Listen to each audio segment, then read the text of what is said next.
పరిశుద్ధమైనటువంటి గొప్ప దేవతలు ఈ యొక్క సమయం తండ్రి, మీ యొక్క సమయం తండ్రి, మీ వాక్యం చేతనని తండ్రి మా హృదయం మార్చబెట్టుకున్నట్టు తండ్రి, మీ వాక్యము మాకు మార్గమైన చెప్పినట్టు తండ్రి, మా హృదయం ప్రేరేపించినట్టు తండ్రి, మీ వాక్యం చేత బలపరచబడినట్టు తండ్రి, మాట్లాడుచున్నటువంటి మాటలు తండ్రి నావి కావాలని తండ్రి, నా జ్ఞానం కాదు మీ పరిశుద్ధాత్మ చేత నడిపింపబడుతున్నటువంటి మీ జ్ఞానం తండ్రి, మీకు మహిమ కనుక తెలిసిందే వాడుకున్నాను. కొద్ది మంది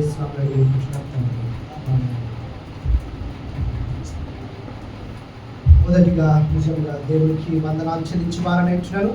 దేవుడు ఇచ్చినటువంటి ఈ ఆధిక్యతను బట్టి, ఈ యొక్క భాగ్యం బట్టి దేవాది దేవుడికి ఎంతో కృతజ్ఞతలు చెల్లించవాలని అంటున్నాను. అదేవిధంగా మన ప్రెసిడెంట్ గురువు గారు కేఎం చార్ల్స్ వెస్లీ గారు ఈరోజు అనుకోని రీతిగా వీర సంఘంలోకి వాక్యం బోధించుండగా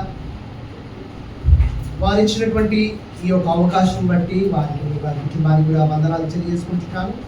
అదేవిధంగా సంఘ సభ్యులు, సంఘ పెద్దలు, సంఘ నాయకులు నాకు ఇచ్చినటువంటి అవకాశంను బట్టి వారికి కూడా వందనాలు తెలియజేసుకుంటున్నాను.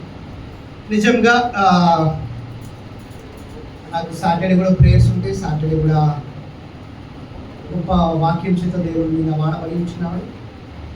అదేవిధంగా ఈరోజు కొరకే ఈ వాక్యం సిద్ధపడుతున్నప్పుడు ఆల్రెడీ వీక్ అంతా టైం ఉంటుంది, వీక్ అంతా కూడా సిద్ధపడ్డాను. అయినప్పటికీ నేను రాత్రి 10 o'clock స్టార్ట్ చేసి మార్నింగ్ 4 వరకు దేవుడు మాట్లాడుతున్నాను. ఎంత పడుకుందామన్నా వాక్యం చేత మళ్ళా అనుకోగా గొప్ప మర్మము దేవుడు మాట్లాడుతున్నాను.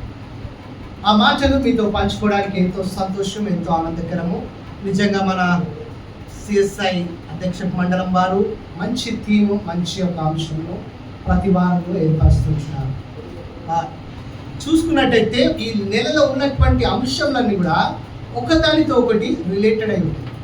మీరు బాగా గమనించినట్లయితే, మీరు బాగా సిద్ధపడినట్లయితే మీరు ఇంటికి వెళ్ళిన తర్వాత గమనించగలరు.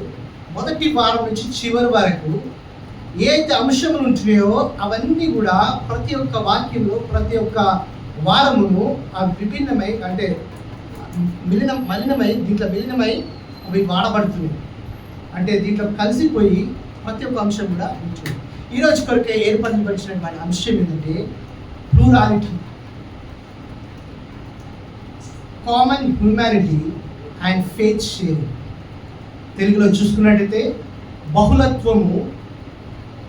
ఇక్కడ క్యాలెండర్లో చూసుకున్నట్టయితే కొంచెం మిస్టేక్ ఉంది, కానీ సంపూర్ణ మానవాళి కానీ అది సామాన్య మానవాళి మరియు విశ్వాసము పంచుకుంటారు. బహుళత్వము అనగా అనేకమైనటువంటి జనాంగము, అనేకమైనటువంటి భాషలు, అనేకమైనటువంటి మనస్తత్వాలు, అనేకమైనటువంటి విశ్వాసాలు, అనేకమైనటువంటి మతాలు, అనేకమైనటువంటి కులాలు, అనేకమైనటువంటి పరిస్థితుల్లో జీవిస్తున్నటువంటి మనము ఏక దేవుడైనటువంటి దేవుని యందు విశ్వాసం. ఈ బహుళత్వము నిజంగా మన సొసైటీలో అందరం కూడా ఒక లెక్క ఉండం కదండి. నేనున్న రీతిగా మీరున్న రీతిగా ఇంకొక అక్కగారు ఉండరు, వారున్న రీతిగా ఇంకొక బ్రదర్ ఉండరు. ఒక్కొక్క లెక్క ఒక్కొక్క స్వభావం. దీంట్లో కామన్ పాయింట్ మనం మిస్ అవుతున్నాం ఏంటంటే మనకు హ్యూమానిటీ, మన ఒక మానవత్వము ఏమైంటున్నదో మనం గ్రహించలేనటువంటి స్థితిలో మనము కీర్తనకారుడు చెప్పిన రీతిగా మానవులు వెర్రివారు వలె ప్రవర్తిస్తున్నాడు. అంటే మనం ఏ విధంగా ప్రవర్తిస్తున్నాము, ఏ విధంగా జీవిస్తున్నాము, మనం హ్యూమానిటీ కోల్పోయే పరిస్థితికి మనము వచ్చి ఉంటున్నాం. ఈరోజు మనం న్యూస్లో చూసుకున్నట్టయితే అనేకమైనటువంటి ఘోరమైన సంఘటనలు చూసుకున్నప్పుడు అది ఇంత కూడా మానవత్వము లేదా, మనుషులనే స్థితి మర్చిపోయి పశువులనే ప్రవర్తిస్తున్నారా అన్న కూడా ఒక బెంగళూరులో ఒక బెంగళూరు ముంబై కోల్కతా దారుణమైన స్థితి. అది చూసుకున్నప్పుడైతే ఇది అనిపిస్తుంది, ఇది నిజంగా మనుషులు చేసే క్రియనేనా? బహుభయంకరమైన స్థితి. అంటే హ్యూమానిటీ ఏమైతున్నది? ఈ లోకంలో జీవిస్తున్నటువంటి మనము మానవత్వమును మర్చిపోయే స్థితిలో మనం జీవించి వారమై మన జీవన విధానం ఎటువైపు తీసుకొస్తుందంటే జాలి లేనటువంటి జీవితము, కనికరము లేనటువంటి జీవితము, ప్రేమ లేనటువంటి జీవితమును జీవించేవారమై ఉంటున్నాం. తల్లిదండ్రులకు గౌరవం ఇచ్చే స్థితి లేదు. కొన్నిసార్లు చూస్తున్నప్పుడు బీద ముసలి వారిని కుమార్తెలు మంచి స్థితిలో వారు చూడలేనటువంటి స్థితిలో వారిని రోడ్డు మీద విడిచిపెట్టినట్టుగా చూస్తున్నాం. అంటే వారి మానవత్వం ఏమేంటున్నది, ఒక మానవుడిగా ఉండవలసిన లక్షణములు ఏమేంటున్నవి. ఈ బహుజనాంగంలో జీవిస్తున్నటువంటి మనము, బహు కులములో, బహుమతములో, బహు భాషల మధ్యలో జీవిస్తున్నటువంటి మనము వెర్రి వారి వల్లే తిరుగుతున్నామేమో. ఏ విధంగా ప్రవర్తిస్తున్నామో మనం గ్రహించుకోవాల్సిన ప్రాముఖ్యమైన విషయమై ఉంటుంది. దేవుడు ఈరోజు నిజంగా అద్భుతంగా మనతో మాట్లాడలేచున్నాడు కనుక లేఖనాలు సెలవిచ్చిన రీతిగా మనము త్వరగా ముందుకెళ్దాం. ఎందుకంటే ఒక్కొక్క అంశం చాలా సమయం యాక్చువల్లీ షార్ట్గా ఒక 30 minutes 40 minutes లోపల ఫినిష్ చేయాలని ఆశపడుతున్నాను కనుక లేఖనాలు అద్భుతమైనటువంటి మాటలు దేవుడు మనతో మాట్లాడుతున్నాడు. యోనా భక్తుని గురించి ఇక్కడ మాట్లాడుతున్న విధానము మనం కొద్ది విషయంలో గమనించుకుందాం. యోనా భక్తుడు, యోనా ప్రవక్త. యోనా ఒక ప్రవక్త.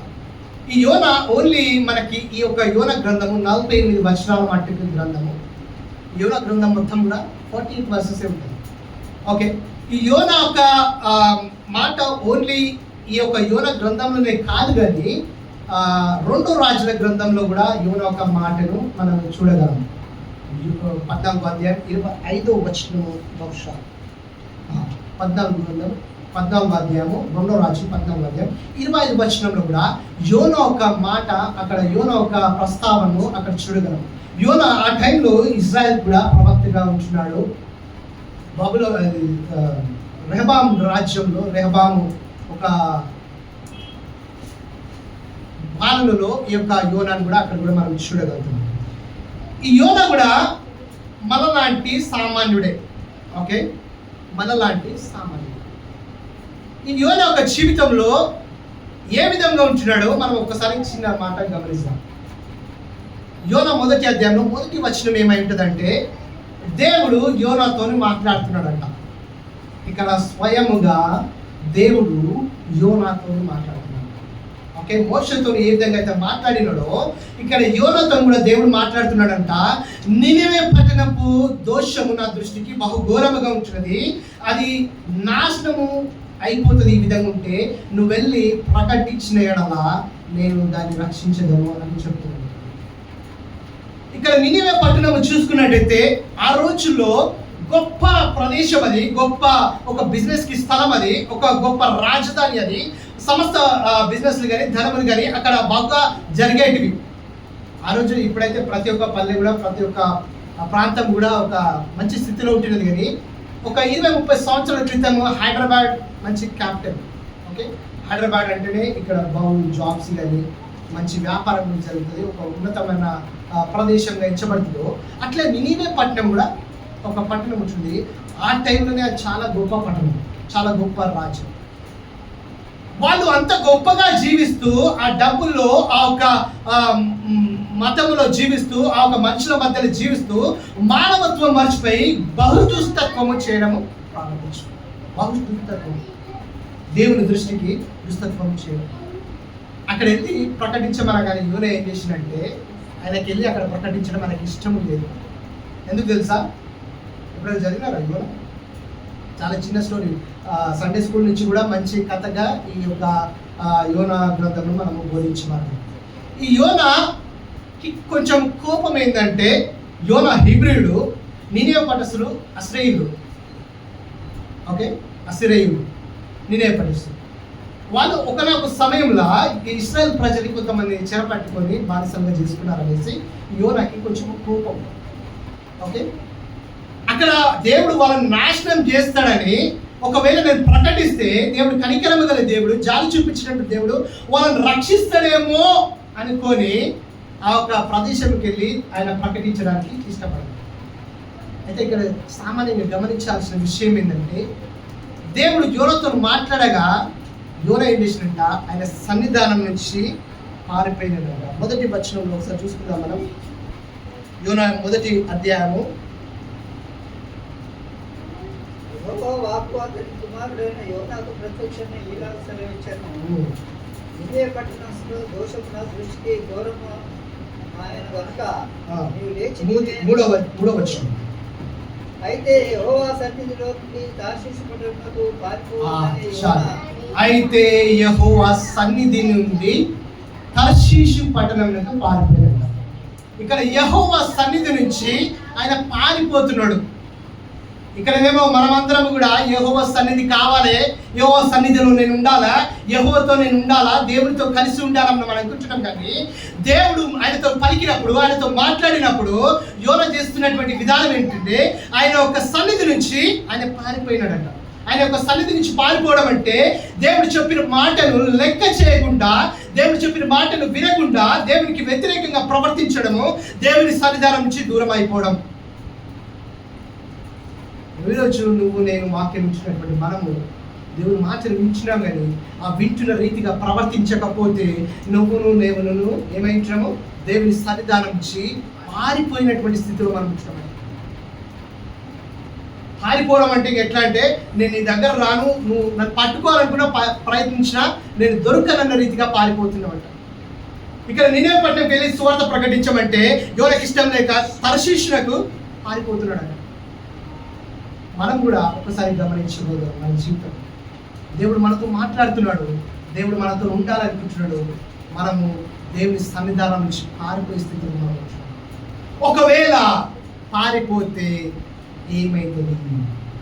ఒకవేళ మనం దేవుని సన్నిధానం నుంచి వెళ్ళిపోతే ఏమైతుంది? ఒకవేళ మనము దేవుని మాట వినకపోతే ఏమైతుంది? యోనాకి ఏమైందండి? యోనాకి ఏమైంది? బహుశ్రమలు. ఆయన పారిపోదామని ప్రయత్నించాడు, కానీ అక్కడ తుఫాను గాలి వానలు ముంచెత్తి చంపేసే విధంగా ఆయన మట్టికే కాదు, కానీ ఆయనతో ఉన్న వారికి అందరికీ కూడా శ్రమ. నువ్వును నేను దేవుని వాక్యము వినకపోతే, దేవుని మాట లోబడకపోతే నీకు శ్రమే కాదు, కానీ నీతో పాటు ఉన్న వారికి అందరికీ కూడా శ్రమ. ఆ శ్రమ ఎట్లా బహుభయంకరం అంటే నువ్వు భూలోకంలో కాదు, భూమి మీద కాదు, కానీ అగాధంలో సముద్రంలో పడిపోయే స్థితికి నువ్వు వెళ్ళిపోతావంట దేవుని మాట వినకపోతే. దర్శనకు పోదామనే ఒడేకి బాగు గాలి వర్షం వచ్చినది. ఆయన అందరు కూడా భయక్రాంతులైన వరదలో ఉన్నటువంటి వారి చీట్లేగా యోనా ఒప్పుకున్నాడు, నా వలన దేవుడు ఇట్లా చేస్తున్నాడు. దేవుడు నిజంగా ఎంత గొప్ప దేవుడు అండి, నిజంగా గొప్ప దేవుడు. మనం ఇంకా కూడా పారిపోతున్నాం, కానీ దేవుడు ఉద్దేశమును దేవుడు నెరవేర్చుకోవడానికి ఆ మనిషిని మరలా పట్టుకొని ఆ ఒక స్థలంలోకి తీసుకెళ్లాలని దేవుని ఆశ. నువ్వు నేను కూడా దేవుడి నుంచి తప్పించుకొని పోతున్నాం, కానీ దేవుడు మన కొరకు ఇంకా కూడా ఆసక్తి కలిగి నరుని దర్శిస్తూ ఇంకా కూడా వారిని ఆ ఒక స్థలంలోకి దేవుని చిత్తానుసారంగా నడిపించాలని ఆశ. అప్పుడు దేవుడు ఏం చేసినట్టే ఒక మత్స్యమునకు ఆజ్ఞయించినాడు. అదేం చేసింది? యోనాని మింగి వేసి 3 దినములు అని కట్టాడు.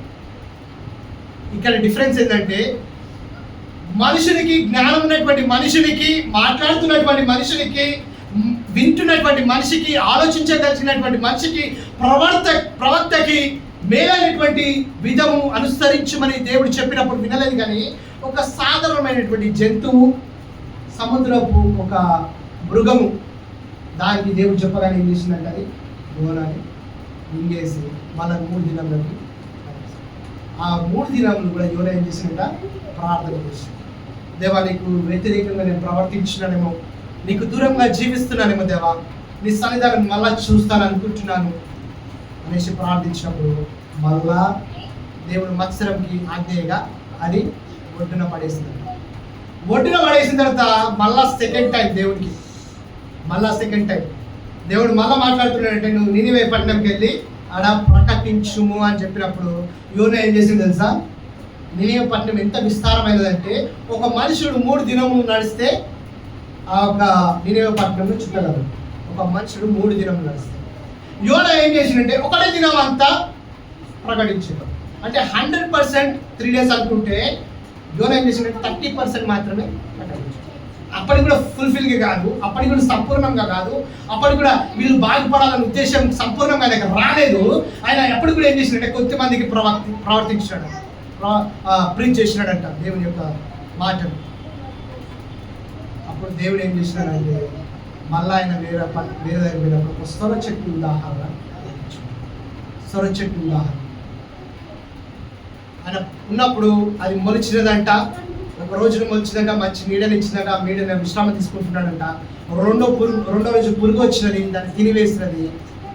మూడో రోజు యోనా బాబు బాధపడుతున్నాడు. నేను వేడికి చచ్చిపోయే విధంగా ఉన్నాను, నేను బ్రతకగల సచ్చుడు మేము దేవా అని దేవుడి మీద కోరుకుంటాను. దేవుడు వచ్చి అడిగినప్పుడు నువ్వు పుట్టించలే, నువ్వు దాన్ని పెంచలేదు, నువ్వు దాన్ని పోషించలేదు, అది లేనప్పుడు నువ్వు ఎందుకు బాధపడుతున్నావు? అప్పుడు కూడా విచారిస్తున్నావు. దేవుడు చెప్తున్న మాట ఏంటంటే నినివే పట్టణం 126 సంవత్సరాలు వాళ్ళని కాపాడి వాళ్ళు నశించకుండా నాకు ఇష్టం లేదు. దేవుడు ఇంకా కూడా మనము కూడా నశించిపోవడానికి ఇష్టం లేదు. కాబట్టి ఎవరి ద్వారానో, యోనా లాంటి ప్రవక్త ద్వారానో, ఒక మనిషిని ద్వారా, సామాన్యమైనటువంటి మనిషిని ద్వారానో దేవుడు నీతో నాతో మాట్లాడుతున్నాడు. మీరు నశించిపోవటం ఇష్టం లేదు, దేవుని సన్నిధానం నుంచి దూరం ఉంచినారేమో, మీరు దేవుని సన్నిధానానికి తిరిగి. అప్పుడు మూడవదిగా దేవుడు ఏం చేసింది తెలుసా? దేవుని దూత ద్వారా ఒక నినివే పట్టణంకి సువార్త ప్రకటించాడు. ఆ వార్త ప్రకటించాడు. అప్పుడు ఏం చేస్తున్నాడంటే రాజు ఏం చేస్తున్నాడు? పశ్చాత్తాపడి గోనె పత్తి పట్టుకొని బూడిద జల్లుకొని కూర్చొని ప్రార్థించగా దేవుడు వారిని క్షమించినట్టుగా చూస్తాడు. ఇంత గొప్ప సాక్ష్యం నిజంగా. ఈ యొక్క 3 భాగాలు కూడా మనం గమనించినట్లయితే చాలా కామన్ పాయింట్స్ ఉంటాయి. ఒక్కొక్కటి చెప్తూ మీకు వివరిస్తూ ఆ 3 భాగాలు కూడా నేను కలపాలని ఆశిస్తున్నాను. ఇక్కడ దేవుడి సన్నిధానం నుంచి దూరం వెళ్ళిపోయాడు, మళ్ళా వచ్చినాడు. దేవుడు యోనా ద్వారా ఆ ఒక ప్రకటన చేయాలనుకున్నాడు. యోనా దానికి సిద్ధంగా లేకుండా ఇంకా మానవత్వమైనటువంటి అసూయ, ఆ ఒక కోపం, ఆ ఒక క్రోధము చేత వారు బాగుపడాలని ఉద్దేశం లేకుండా వారిని ప్రకటించలేకపోయిన దేవుని మాట. ఆ విధంగా యోనా జీవిస్తున్నాడు.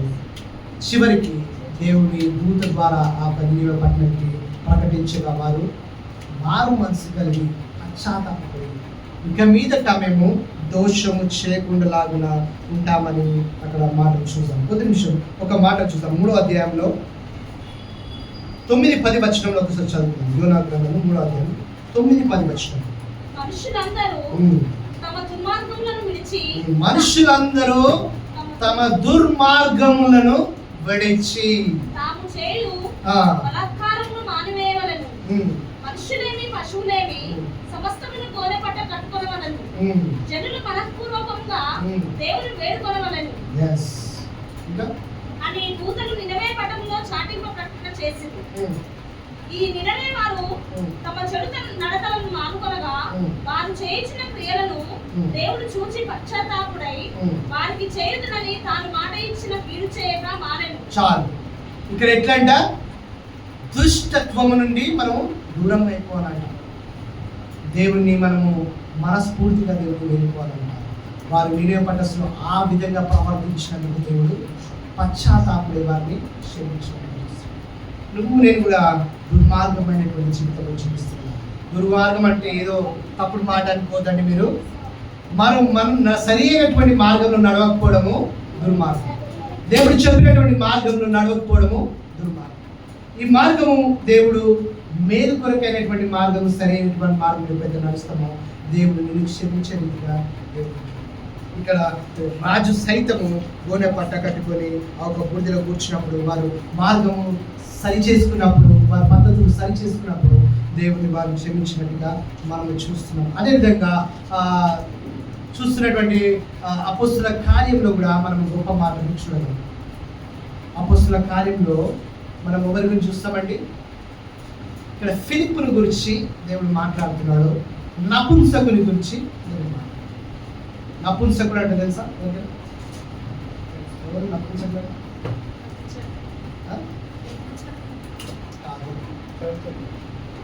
ఆడ మొగ కానటువంటి, ఓకే, ఆడ మొగ కానటువంటి మనం ప్రకటిస్తున్న సువార్త, దేవుడు ప్రకటిస్తున్నటువంటి సువార్త ఒక స్త్రీలకు ఒక పురుషులకు ప్రకటిస్తున్నాం. కానీ ఇక్కడ లేఖంలో చూస్తున్నట్టయితే ఒక నపుంసకుని కొరకు దేవుడు ఫిలిప్పుని వాడుకున్నట్టుగా మనం చూస్తున్నాం. ఒక పురుషుడు స్త్రీ కానటువంటి ఒక మనిషిని గురించి ఇక్కడ మాట్లాడుకున్నట్టుగా మనం చూస్తాం. ఇక్కడ బహుళత్వం అనే విధంగా చూసుకున్నట్టయితే బహుళత్వంలో పెద్దవారు ఉంటారు, చిన్నవారు ఉంటారు, పిల్లలు ఉంటారు, మధ్యవర్తులు ఉంటారు, మధ్య ఏజ్ గల వారు ఉంటారు, పురుషులు ఉంటారు, స్త్రీలు ఉంటారు, మళ్ళా నపుంసకులు కూడా. ఇటువంటి బహుళత్వం ఒకరికే కాదు కానీ అందరికి కూడా దేవుని సువార్త, అందరికి కూడా దేవుని వాక్యము ఇక్కడ అందాలని ఇక్కడ దేవుడు సెలవిస్తున్నాడు. ఈ నపుంసకుని యొక్క విచిత్రమైనటువంటి విషయం ఏంటంటే ఆయన ఒక ధనాగారంకు మంత్రి ఉన్నాడండి. నపుంసకుడు ఆ ఒక రాణి సమయంలో ఒక ధనాగారం అంటే సమస్తము ధనమునకి ఎవరైతే అధికారులు ఉంటారో వీరు ఉంటున్నారు. ఇంకొకటి తెలుసా, ధనము అన్నిటికన్నా కీడైనది, ధనము అన్నిటికన్నా చెడైనది, దాని మీద అధికారం ఉండడం చాలా భయంకరం. ఓకే, నేను కొంచెం ధనంలోకి దూరం ఉండాలని చూస్తాను. అంటే ధనము ఇస్తే దేవుడు తీసుకోండి, కానీ ధనము కొరకే జీవించినట్లయితే, ధనము మీద ఆసక్తి కలిగినట్లయితే దేవునికి మీరు దూరం కంపల్సరీ ఉంటుంది. ఒక ధనవంతుడు సూది బెజ్జం నుంచి ఉంటే దూరంత కష్టం అంట. సూది బెజ్జం నుంచి ఉంటే దూరం. ఇక్కడ ఆ ధనగారం అంతటికి ఈ నపుంసకుడు అధికారిగా ఉంటున్నాడంట. ఈ యొక్క నపుంసకుడు అంట యెరూషలేమునకు వచ్చి యెరూషలేము నుంచి మరల తిరిగి వెళ్ళేటప్పుడు ఇక్కడ ఫిలిప్ కూడా నువ్వు యెరూషలేము నుంచి నువ్వు అరణ్యమై ప్రయాణం పోతున్నప్పుడు అక్కడ ఒకరిని కలుసుకో అని చెప్పి ఆత్మ ద్వారా ప్రేరేపించాడు.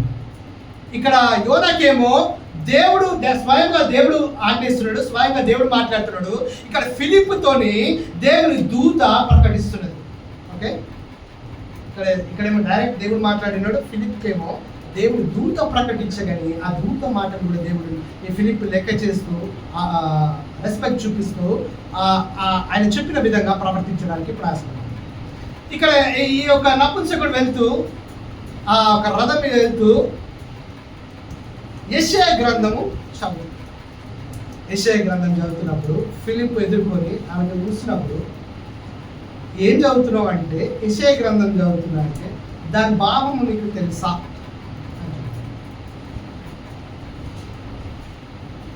యోనా గ్రంథంలోనేమో ఆయన ప్రకటించగానే వారు మారుమనస్సు కలిగినారు. ఇక్కడ ఈ నపుంసకుని దగ్గర ప్రకటన ఉంటున్నది, వాక్యం ఉంటున్నది. ఈ వాక్యం చదువుతున్నాడు, ఆసక్తి కలిగి చదువుతున్నాడు, కానీ దాని భావమును గ్రహించలేనిటువంటి స్థితిలో ఉంటున్నాడు.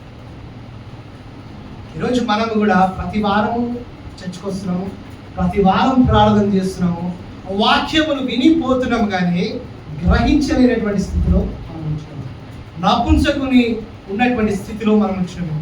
వాక్యం చదువుతున్నాడు నపుంసకుడు, కానీ దాని భావం ఏంటో తెలుసుకునే స్థితిలో ఉంటున్నట. ఆ భావము నపుంసకునికి తెలపడానికి దేవుని దూత ఫిలిప్పును నపుంసకుని దగ్గరికి పంపుతున్నాడు. దేవుని ఏర్పాటు ఒక్కరు కూడా నశించకుండా దేవునికి ఇష్టం. అప్పుడు ఫిలిప్పు పోయి ఆ యొక్క భావము యేసు ప్రభు గురించిన వాక్యం ఇది, యేసు ప్రభు గురించినటువంటి లేఖనాలు ఇవి నెరవేర్చబడ్డవి, యేసు ప్రభు మన కొరకు రక్షణ తీసుకొచ్చినాడు అని చెప్పినప్పుడు నపుంసకుడు ఆ నీళ్ళని చూసి, ఇక్కడ నువ్వు నాకు బాప్తిసం ఇచ్చేసి. బాప్తిసం అంటే ఏంటంటే, నా పాత జీవితం అంతా విడిచిపెడుతున్నా, ఇప్పటి నుంచి యేసు ప్రభువును సంపూర్ణంగా విశ్వాసం ఇస్తున్నా, ఇప్పటి నుంచి నేను యేసు ప్రభు కొరకు జీవిస్తాను, యేసు ప్రభు నా కొరకు ప్రాణం పెంచున్నాడని ఒప్పుకో. ప్రార్థించగానే ఆయన అక్కడ బాప్తిసం ఇచ్చినాడంట. అక్కడ మళ్ళా మూడో మాటను మనం చూసుకున్నట్టయితే ఇక్కడ దేవుని రాజ్యం గురించి ప్రకటిస్తున్నాం. మత్తయి సువార్త 22వ అధ్యాయం 1 నుంచి 14 వచనం ఉంది కదా. ఇక్కడ దేవుని రాజ్యం గురించి చూస్తున్నాం. ఒక పెళ్లి విందుకు పిలువబడినటువంటి రాజు అంట. పరలోక రాజ్యం ఎట్లుంటుందంట, పెళ్లి కుమారుని వలె ఆ విందుకు పిలువబడినటువంటి వారు.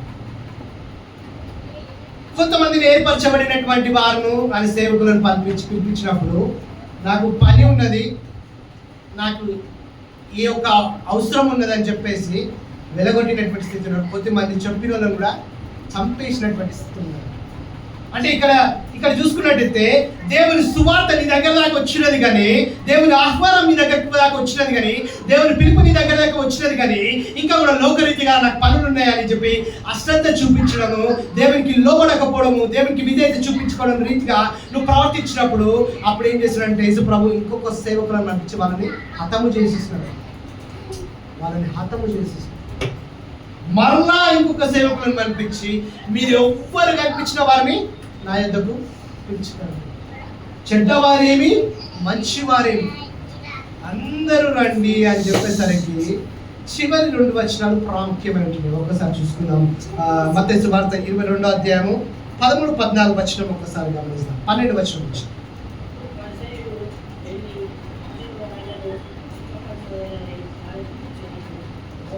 మత్తయి సువార్త 22వ అధ్యాయం 12 వచనం నుంచి. స్నేహితుడా, పెళ్లి వస్త్రం లేక ఇక్కడికి ఏనాడు వచ్చిందివి అని అడగగా వాడు మౌని అయి ఉండేను. చాలు. ఇక అందరూ వచ్చినారంట, బహు జనాంగం వచ్చినారంట. ఆ విందు ఎట్లయినదంట, నిండిపోయినదంట. ఇప్పుడు పిలవడితేనేమో కొద్దిమంది వస్తారు. ఒక్కోసారి మీరు ఎప్పుడైనా పర్సనల్గా ఎక్స్ప్లెయిన్ చేసినా, ఒక పెళ్లి ఇన్విటేషన్ వచ్చినప్పుడు మీకు ఎవరికి ఇచ్చినారు ఇన్విటేషన్? మీరు సంబంధులు, మీరు పిలవబడినటువంటి వారు కనుక మీకు వచ్చి ఇన్విటేషన్ ఇచ్చినారు. మనం ఏం చేస్తామంటే కొన్నిసార్లు మనకు పని ఉన్నది, చాలా ప్రాముఖ్యమైనటువంటి పని ఉన్నది, ఆ విందుకు మనం ఆ విందుకు పోనప్పుడు ఆ పిలవడినటువంటి స్నేహితుడు కూడా అయితే ఉంటాడు, సరే రవి నేను పోతా అని చెప్పేసి ఆ విందుకు ఆయన అట్లా పిలవడినటువంటి పిలవడినటువంటి వారు అందరూ కూడా పోయినారంట. అక్కడ దేవుడు ఏమంటున్నాడంటే స్నేహితుడా అని చూస్తాడు. ఈ స్నేహితుడు అన్న మాట బైబిల్ గ్రంథంలో చాలా తక్కువగా వాడబడినటువంటి మాట.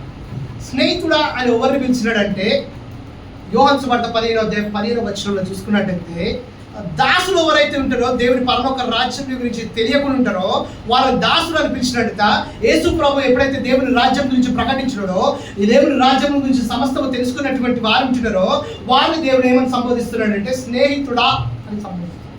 అంటే సమస్తం ఎరిగినటువంటి వాడా.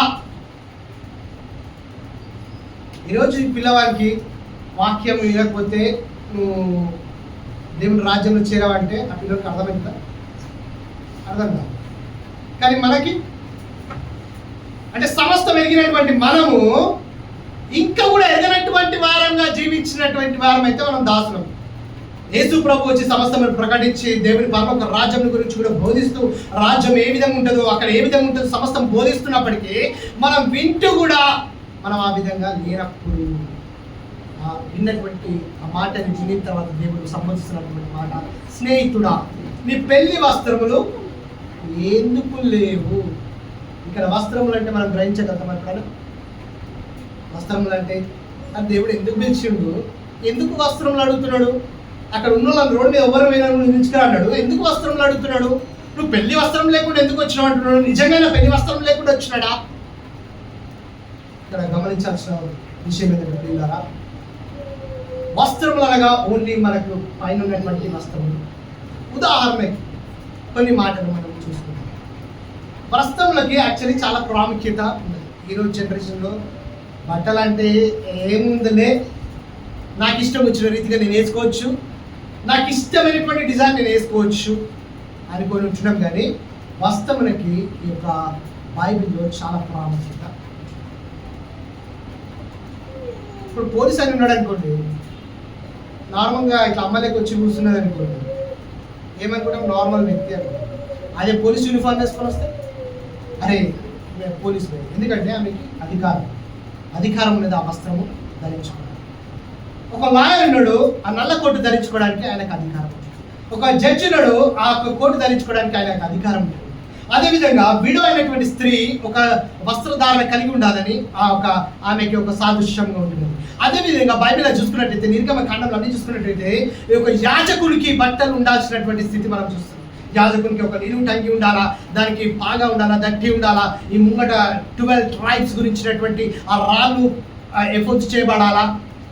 వస్త్రం గురించి దేవుడు ఒక ఆయన ఉద్దేశంలో చెప్తుంటున్నాడు.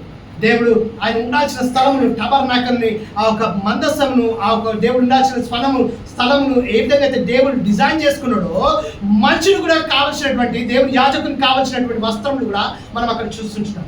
అదేవిధంగా మనం యేసు ప్రభు వస్త్రం చూసుకున్నట్టయితే ఆ వస్త్రము కూడా గొప్ప వస్త్రము. ఆ గొప్పతనం ఏంటంటే ఆ వస్త్రము ఒక్క దగ్గర కూడా కుట్టు వేయబడినటువంటి వస్త్రం. ఓకే, నువ్వు నేను వేసుకునేటువంటి అంగి ఎట్లుంటుంది? ఇక్కడి నుంచి కుడతారు, ఇక్కడి నుంచి కుడతారు, ఇక్కడి నుంచి కుడతారు, అన్ని కుట్లే. కానీ యేసు ప్రభు వస్త్రంకి కుట్టు కాదు. యేసు ప్రభు వస్త్రం పై నుంచి కింది వరకు నేయబడినటువంటి వస్త్రం, ఆయన కొరకు నేయబడినటువంటి వస్త్రం. ఆ వస్త్రం ఒక గొప్ప ప్రాముఖ్యత ఉంటున్నది. ఆ సిలువ వేయబడినప్పుడు ఆ ఒక సైనికులు ఆ వస్త్రములు నాకు కావాలని పోట్లాడుతూ చీట్లు వేస్తూ అది ఎవరికి కావాలని ఆశపడుతున్నారు. అది దూర్కాని ఒక స్త్రీ ఉన్నది. ఆమె చనిపోయినప్పుడు ఆమె కుట్టినటువంటి బట్టలను చూసుకొని వారు బాధపడినట్టుగా చూస్తారు. అంటే బట్టలకి చాలా ప్రాముఖ్యత ఉంటున్నది. ఇక్కడ కూడా ఈ యొక్క వ్యక్తి మనుషుడు ఉంటున్నాడంట, ఈయనకి వస్త్రం, పెళ్లి వస్త్రము లేకుండా అక్కడ యేసు ప్రభువుకి కనిపిస్తున్నాడంట, ఆ ఒక దేవునికి కనిపిస్తున్నాడు. నీకు నాకు నిజంగా ఉండాల్సినటువంటి వస్త్రం ఏమైంచినది? నీవు నేను పొందుకోవాల్సినటువంటి వస్త్రము ఏమైంచినది? నిజంగా దేవుడు ఈ వస్త్రంలో మనం చూసుకోవాలంటున్నాడా?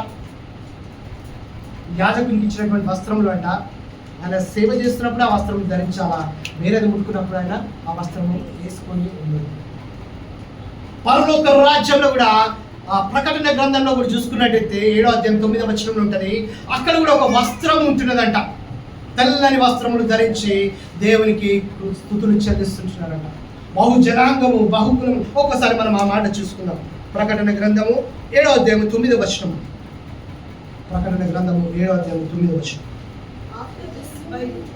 After this I beheld and lo, a great multitude, which no man could number, all nations and kindreds and people and tongues, stood before the throne and before the Lamb, clothed with white robes and palms in their hands. ఏమంట? బహుజనాంగం ఉంటున్నారంట, బహు భాషలు కలిగినటువంటి వారు ఉంటున్నారంట, బహు మతాలు కలిగినటువంటి వారు ఉంటున్నారంట. వీరందరూ ఎటువంటి వస్త్రములతో దేవుని స్తుతిస్తున్నారంట? తెల్లటి వస్త్రములతో దేవుని స్తుతిస్తున్నారు. వస్త్రంకు ఉన్నటువంటి ప్రాముఖ్యత ఏమేంటున్నది? నిజంగా దేవుడు ఈ యొక్క వ్యక్తిలో చూస్తున్నటువంటి వస్త్రం ఏమేంటున్నది? యేసు ప్రభు కూడా వస్త్రములకు విలువ ఇచ్చినట్టుగా చూస్తున్నాం. ఆయన ప్రభు వల్ల ఇస్తూ శిష్యుల పాదములు కడగడానికి ఆయన ఏం చేసిందంట? పై వస్త్రమును తీసివేసి తువాలు కట్టుకొని వారి కాళ్ళు కడిగాడు. అంటే ఆయన పై వస్త్రం ఎంత శ్రేష్టమైందంటే అది వేసుకొని ఆ పని చేయడానికి. అంటే వస్త్రంకు ఉన్నటువంటి విలువ చాలా గొప్పదే. నిజంగా నువ్వు నేను ఈరోజు సింపుల్గా వస్త్రములు ధరిస్తున్నాం, కానీ అది దేవునికి అనుకూలమైన విషయమా, దేవునికి ఇష్టమైన విషయమా? వస్త్రములు దేవునికి పరిశుద్ధంగా కావాలి అనేసి ఒకసారి గ్రహించుకోవాలి. ఇక్కడ ఈ 3 భాగాలు కూడా మనం చూసుకున్నట్టయితే ఈ 3 భాగాల్లో కామన్ పాయింట్ ఏంది భయ్యా, కామన్ పాయింట్ ఏంది బ్రదర్ అనుకుంటే మాత్రం ఏమంటున్నాడంటే రిపెంటెన్స్, బాప్టిజం, న్యాయంగా నీతిగా జీవించడం. దేవుడు చూస్తున్నటువంటి వస్త్రం ఏంటంటే ఆయనకి రక్షణ వస్త్రము లేదు, ఆయనకి నీతి వస్త్రము లేదు, ఆయనకి మారు మనసు కలిగినటువంటి వస్త్రం లేదు, ఆయన లోపల పశ్చాత్తాపము లేదు. ఇక్కడ రాజు సైతము ఆ రాజు వస్త్రము విప్పేసి గోనె పట్ట కట్టుకొని ఆ ఒక దేవుని సన్నిధానంలో ఉండేట్టుగా చూస్తున్నాము.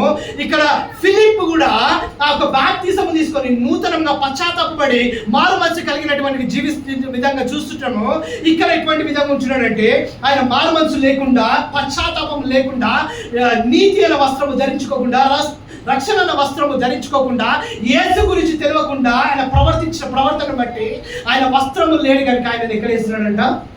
నరకంలో వేస్తున్నాడు. నిత్యము నమనించినటువంటి అగ్నిలో. ఒక దేవుడు తలాంతులు చెప్తాడు, 3 తలాంతులు, 2 తలాంతులు, 1 తలాంతులు. 3 తలాంతులు 6 తలాంతులు చేసినతోనేమో దేవుడు నాతో పాటు విందులో ఉన్నాడు. 2 తలాంతులు 4వ తలాంతులు చేసిన వాడిని నువ్వు నాతో పాటు విందులో ఉండు. 1 తలాంతులు ఇచ్చిన వానికి నీ దగ్గర నుంచి ఉన్న తలాంతు కూడా తీసి ఉన్నవానికి ఇస్తా, లేని ఆయన వద్ద నుంచి తీసేసి ఉన్నవానికి ఇస్తా అని చెప్పేసి వాడిని ఎక్కడ వేసినట్ట? మాండించిన అగ్నిలో, నరకంలో వేసినట్టు చూస్తుంది. ఇక్కడ దేవునితో పాటు ఉండడం అంటే దేవుని విందులో పాల్గొనడం. దేవుని విందులో పాల్గొనడం అంటే దేవుని రక్షణ వస్త్రములో మనం పాల్గొనడం. ఒక మాట మనం చూసుకొని ముగించుకుందాం.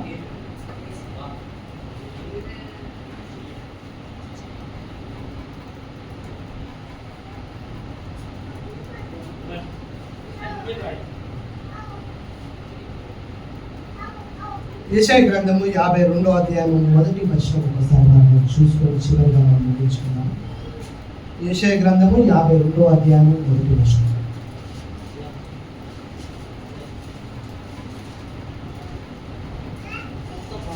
సీయోను లెమ్ము లెమ్ము, నీ బలము ధరించుకొనుము, నీ బలము ధరించుకొనుము. పరిశుద్ధ పట్టణమైన యెరూషలేమా, నీ సుందర వస్త్రములను ధరించుకొనుము. ఇక మీదట సున్నతి పొందని వాడమునైనను అపవిత్రుడమునైనను నీ లోపలికి రాడు. నీ లోపలికి ఏ వస్త్రము లోపలికి రాడంట? సున్నతి పొందని వాడైనను అపవిత్రుడైనా కూడా ఈ వస్త్రము ధరించుకోవడానికి అవకాశమే లేదు. ఆ రోజుల్లో పాత నిబంధన ప్రకారం చూసుకున్నట్టయితే దేవునికి సంబంధించిన జనాంగం ఎవరంటే సున్నతి పొందిన వారే దేవునికి సంబంధించిన జనాంగం. ఈరోజు యేసు ప్రభు వచ్చిన తర్వాత మనం జనాంగంగా మార్చబడ్డామంటే ఒక కామన్ పాయింట్ ఏంటంటే బాప్తిస్మం లేకుండా, పశ్చాత్తాపం లేకుండా, దేవుని గుర్తెరగకుండా మనము ఆ బాప్తిసం పొందలేము. ఆ బాప్తిసం పొందలేనటువంటి వారు ఆ రక్షణ వస్త్రమును ధరించుకుంటారు.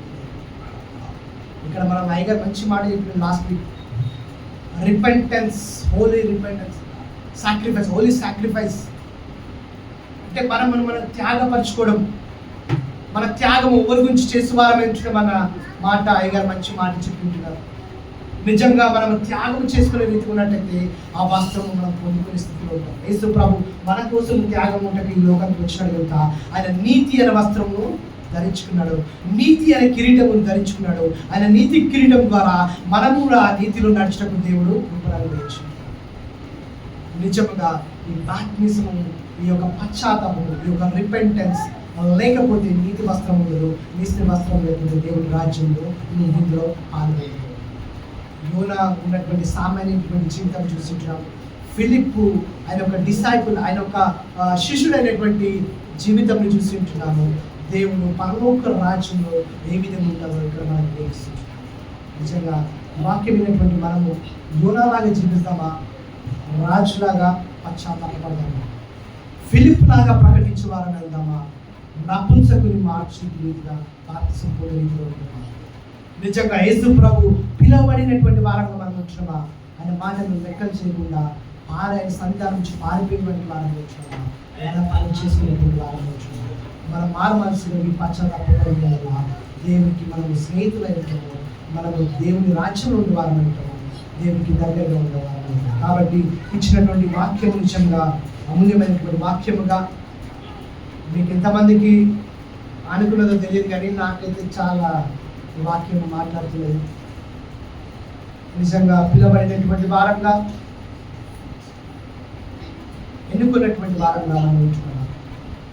పిలువబడినటువంటి వారు అనేకులు మళ్ళీ ఉంటుంది. ఒకసారి 14 మత్తయి సువార్త 22వ అధ్యాయం 14 నుంచి. మత్తయి సువార్త 22వ అధ్యాయం 14 నుంచి.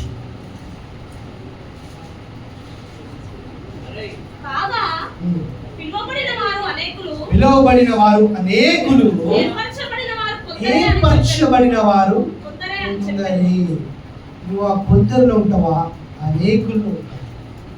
ఈ బహుళత్వంలో ఉంటున్నటువంటి మనము, బహుజనాంగంలో ఉంటున్నటువంటి మనం అందరిలాగానే జీవిస్తామని ఆశపడుతున్నావా? నువ్వు ఆ ఏర్పరచబడినటువంటి వారుగా నువ్వు ఉండాలనుకుంటున్నావు. దేవుడు చెప్పిన మాటను, ఆయన ఒక విశ్వాసంలో మనం ఇతరులకు పరిచయం చేసినలా వారు కూడా దేవుని ఏర్పాటులో ఉంటారు కనుక, వారు కూడా దేవుడు ఏర్పరచుకుంటాడు కనుక యోనలాగా మనం ఏమాత్రం కూడా జీవించడానికి మనం కలిగించినటువంటి విశ్వాసము ప్రతి ఒక్కరితో మనం పంచుకునేటలా వారందరూ కూడా రక్షింపబడతారు, వారందరూ కూడా రక్షణలో తీసుకొస్తారు. నినివే పట్టణం రక్షించిన విధంగా మన యొక్క దేశంలో కూడా దేవుడు రక్షించవచ్చు, మన యొక్క దేశంలో కూడా దేవుడు కాపాడవచ్చు. ఇప్పుడు గొప్ప దేవుడు ఇచ్చినటువంటి మాటను బట్టి దేవాతి దేవుడికి కృతజ్ఞతలు చెల్లిస్తాం. నిజంగా మారమనసుకొని మా మందిరంలో దేవుడు తిరిగి మళ్ళీ దేవుని యొక్క పశ్చాత్తాపడాలని ఈ యొక్క చిన్న ప్రార్థన ద్వారా మనం దేవుని అనుగ్రహించుకుంటాం. పరిశుద్ధుడా పరిశుద్ధుడా పరిశుద్ధ పరలోకమైన ఇప్పుడు వరకు నడితే నాతో మాట్లాడిన విధానం కృతజ్ఞతలు చెల్లించుకుంటున్నాను. అవును తండ్రి, హోలీ సాక్రిఫైస్, పరిశుద్ధమైనటువంటి ఈ యొక్క పశ్చాత్తాపం, ఈ యొక్క త్యాగము తండ్రి మా జీవితంలో లేకపోతే, మా యొక్క దుర్మార్గం నుంచి తొలగిపోకుంటే, నీ మాటను వినకుంటే, నీ సన్నిధానం నుంచి దూరంగా పారిపోయేటువంటి స్థితిలో ఉంచున్నాను. ఈరోజు నడితను మీరు మమ్మల్ని పిలుస్తుంటున్నటువంటి గొప్ప దేవుడు. పిలువబడిన వారు అనేకులైన తండ్రి, సువార్త ప్రకటించబడినప్పటికీ, అనేకులకు సువార్త ప్రకటించబడినప్పటికీ తండ్రి, ఏర్పరచబడిన వారంగా తండ్రి మా సంఘం ఉండేందుకు సహాయం దయచేయండి. ప్రతి ఒక్క బిడ్డని దర్శించు, వారి మనసు కలిగించండి, నూతన పరచుకోండి. మా యొక్క జీవితంలో తండ్రి అనేకమైనటువంటి మహిళలను కలిగించుకున్నాను తండ్రి. నేను దినంలో తండ్రి సంఘములో తండ్రి ఈ యొక్క స్ట్రక్చర్లో తండ్రి అనేకమైనటువంటి మహిళలను ఏ విధంగా అయితే సాఫ్ చేసిన తండ్రి, నూతనంగా పరిశుద్ధంగా పరిచి ఉంటున్నాము తండ్రి. అదేవిధంగా తండ్రి మాకు దినచర్యలో ప్రతి దినమున తండ్రి మా వస్త్రములు, మా దేహము, మా గృహములను, మా వస్తువులను సమస్తము శుభ్రం చేసుకునేటువంటి మేము మా హృదయములను తండ్రి శుద్ధిపరచుకోనక ఇంకా కూడా తండ్రి ఆ మలినంలో జీవిస్తున్నాను తండ్రి. మమ్మల్ని శుద్ధిపరచుకునేందుకు సహాయం నీ వాక్యంలో బోధించిన రీతిగా ఇతరుల ఎడల ప్రేమ కలిగి వారు కూడా రక్షింపబడేటప్పుడు తండ్రి నీ యొక్క సువార్తను మేము కలిగించినటువంటి విశ్వాసం ఇతరులకు ప్రకటించుకునేటకు సహాయం చేయమని కీర్తనకారుడు రాసినట్టుగా దీనులను తల్లిదండ్రులు లేనటువంటి వారిని పరిచయం చేయని మేము సరైనటువంటి మార్గం మంచి అయినది చేయటం అంటారు. ఇప్పుడు వచ్చిన సంఘం గురువుల వారు నన్ను నా కుటుంబాన్ని ప్రతి ఒక్క వీడియోని దర్శించి నీ వాక్యంతో బలపరిచి అనుదినం తండ్రి నీ యొక్క రక్షణ తండ్రి నీ ఎందుకు పశ్చాత్తాపం నేను చేసినటువంటి పని లేదంటే పశ్చాత్తాప పని లేదు. నీ ఎదుటనే మోకరిని మమ్మల్ని శుద్ధిపరచుకో, మంచితనం లేదు, దయచేయండి. మీరు ఇచ్చినటువంటి ఈ అవకాశం కృతజ్ఞతలు చెల్లిస్తూ ఇస్తున్నాను.